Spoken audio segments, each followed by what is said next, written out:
open this up here. Alright, welcome back to Blue Exorcist Anime Review, episode number 46. We're here reviewing the 69th episode of the series, The Blue Knight, which is also the 8th episode of the Blue Knight Saga. I had to look up to see what this episode is from.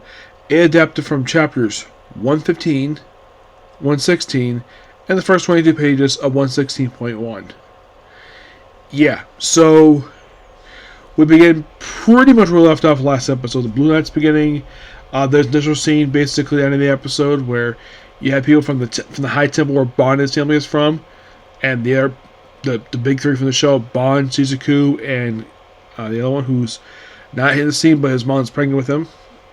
So they're killing the mountain, and some of the monks basically are being possessed by Satan because he's going freaking nuts in this episode. He tries to go into the facility where we see him basically like confronting his son. Of course, he doesn't realize actually it's his son because that's how he's written the show. And in case you're curious, though, why doesn't Satan recognize the fact that Lucifer's his son? At this point, why is he not acting like an actual father? Well, because basically Satan's got an ego. And also, he suffered memory loss. He doesn't really know much of anything at all. I still think it's weird that Lucifer and Satan are two completely different people in the series. And yet, the way the Bible depicts it, Devil and Lucifer are pretty much the same person. Well, Satan and Lucifer, they're pretty much the same person. Lucifer's just a different name for him. Yeah, it's just a creature known by many different names. Here it's just simple people. Of course, at one point he's possessing Azazel. Yes. And also, very briefly, he tries to possess Shimi's grandma. And we see her mother in the episode, and she looks, well, exactly like her daughter, obviously, because that's how sometimes basically that does happen. And here she's a bit thinner, because in present day she's a bit chubby. Because, she's running an herb shop. So, yeah, taking the safety and stuff like that. You have people jumping around, and eventually, like meanwhile though, at the facility, by the way, Ren is in the episode, but he says nothing. He gets $0. Like, he just witnessing all this. And you're probably thinking, like, did the anime cut out the dialogue Ren's supposed to have in this episode? No. That's completely untrue. Because he had no dialogue in the manga. Because when you see him in the episode, it's complete anime original. They pretty much added him in because he was technically here. Because if you read the actual chapters, this episode that was from, you don't actually see him. They probably added him in because he started the show, and I'm sure he probably was there. Probably was a brief second. Maybe people probably barely remember he was there, but he was not there. But I think it was fine. Also, Taka, who was, I think it was one of the Bond's brothers, I think it was, where he briefly gets possessed, so he was carrying a baby, and he wants to fall off this like cliffside, so he tosses the baby to another person nearby who catches the baby, good catch on her part, and he falls off with a burn scar. And I think he still has in the present day, if I'm not mistaken. I think this guy is actually still alive. Because I remember seeing this guy in present day, because I remember having a scar on his face for the Blue Knight stuff, because a lot of the stuff it's kind of referenced during the Decaying King arc. The events of this, and this basically shows up here. Heck, we even see a little girl who actually got married in present day just prior to this one, the very previous story arc. So, yeah, I thought the hop around. Then we still see the baby, who actually is Ren, as baby, running around, Paladin shooting arrows. They try many things, and then of course one of the guys getting so out of control, he thinks, "Oh, Yuri Yagin has to die and kill the second baby." And Shiro, being completely reasonable, points out though that they never received any orders to kill her. There are no orders to kill her. Basically, he tells him to calm. It's like you're a traitor. He's like, no, you need to calm down and be patient. And then Yuri gives birth to the second child, not breathing. And then, of course, this paladin is being so stupid, they won't allow the baby to be examined in a proper medical facility instead of this big open room because this guy's fucking paranoid. And no, it's not the anime's fault. It's like this. It's how it's written in the manga, too. And then, like, then we see baby Rin when he's running around. See, like, oh, check the eyes. Blur, blue, but look at the guy's perfectly fine. I think Rin kind of basically, like, now this is kind of stupid. Why the heck would you force a baby's eyes open just because you suspect that this kid might be the child of Satan? And I'm like, if I was there, I would punch a guy in the face basically for daring to do this to a freaking baby. Like, tossing the baby like it's a freaking object. And, like, the guy just patting the belly. I'm like, you have to do it a little gently. It seems like you do by force. And eventually the baby is able to... This actually is Rin's brother, Yuri. Yeah, Yukio. So then baby's crying perfectly fine. Stays with the mother. Then as for the other baby, Shiro uses the Komato sword, tosses it aside, and proceeds to presumably kill the baby. But nope. Doesn't not kill the baby at all. It steals his power. And of course gives the baby back to mother. And then Satan shows up, possessing everybody, including their paladin. Not the same idiot, he got killed really easily. And he's like, ooh, also have this body. He's like, Yuri, I found you in the bastard Shiro. How dare you betray me? And in the episode right there. Yeah. This episode's really good. And aside from the couple additions, it didn't really hurt the story at all. I think the additions they made here, like the trail on the mountain, I thought that was really cool. And the whole thing of adding Ren, the main character of the series, added to these scenes. Also, when Fist himself shows up in the scene, is basically protects Yuri. And I like the fact Shiro's being completely rational, despite the fact he tried to kill a baby. I'm like, okay, so they're the offspring of Satan, and your first option is to kill a baby. I'm like, whoever basically made this order is a complete moron. First of which, you don't know what you're doing. Like, so what? He's a child of Satan. Who gives a crap about that? I know this show probably is serious because Satan's the Lord of Demons. He's like that in every single freaking show. Now, I don't blame the anime for basically how the characters written in this episode, where some of the characters were completely irrational, who basically, like, yeah, you have a paladin willing to kill a baby just because his father is Satan. I'm like, I guess from outsider's perspective, some people might think, oh, maybe he gave birth to the Antichrist.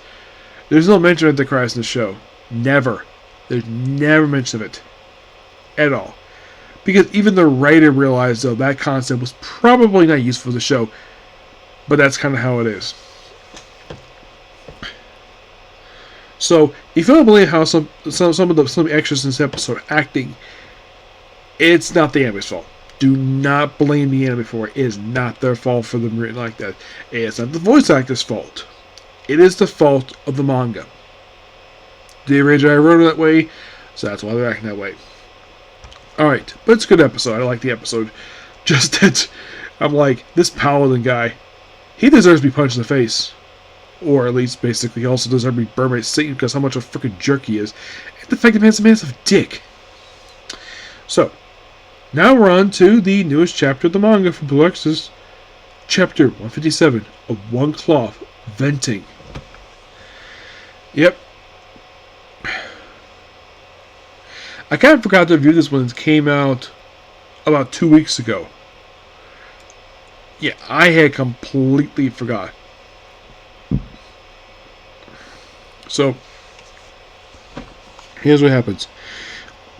So we see Shammy from a flashback from the this story from this current arc here, it's like, if you want to be somebody show you, take the exam, we'll stop you. And then of course they show up the garden, this particular room, the Garden of El, which is something she will see later on.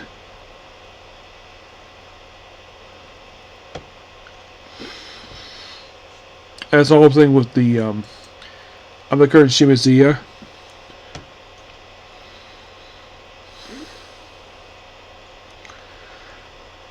All about living in the garden for generations. Basically, there's a lot of exposition for Shami in this one.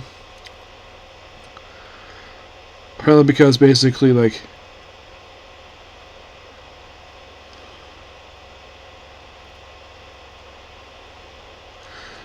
so apparently the head of the Gore Agency was in fact Shimi's mom. Apparently, because he died.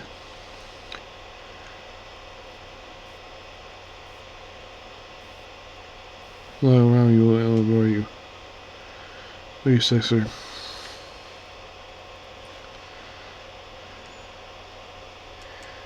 Yeah, Emperor Creation.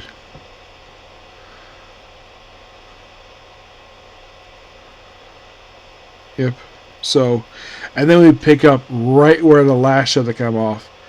Basically, after this flashback, we basically jump to 14 pages into the chapter where we finally we pick up where we left off. So we have Shimi falling from the tree that she made last chapter, and then of course basically she does some spell and she's basically about to fall, and then here comes Rin, who basically wants to save her, but she ends up saving him. Like, seems a big deal.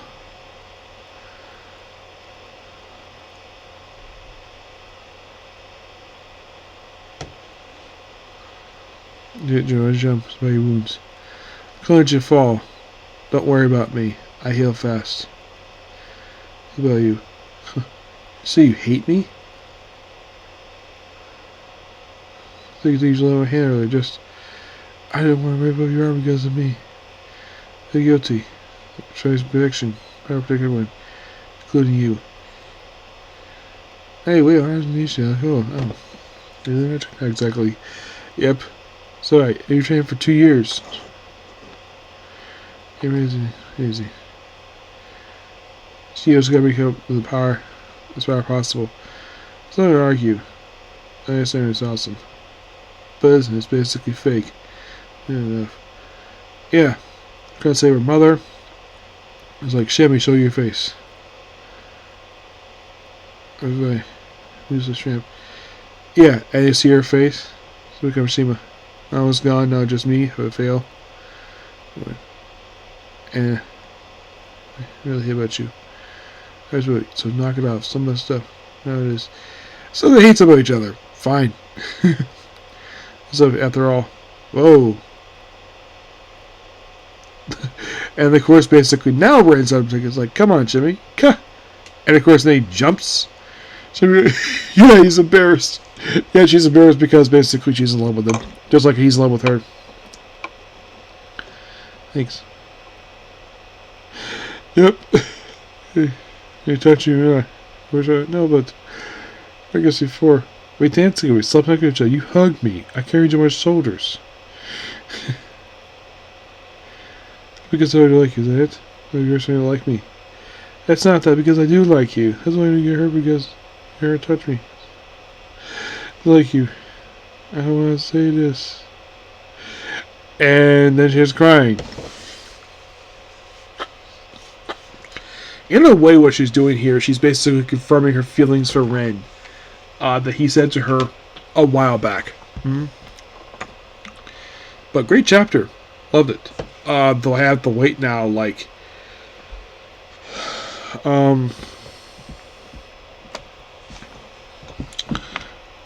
probably about a couple more weeks.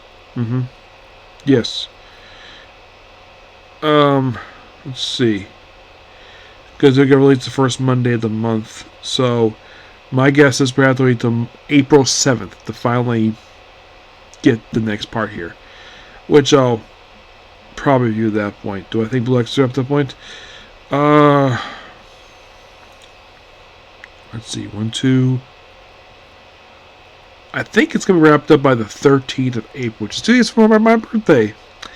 Yep, that's when 100 Girlfriends wrapped up. Yep, but not much in this episode. It was really good. Okay, so that's pretty much a particular review. Please be sure to like, comment, subscribe, turn notifications, and do this like button. Well, I'll see you all tomorrow with my reviews for Dawn Brothers and ReZero. Okay, see you. Bye.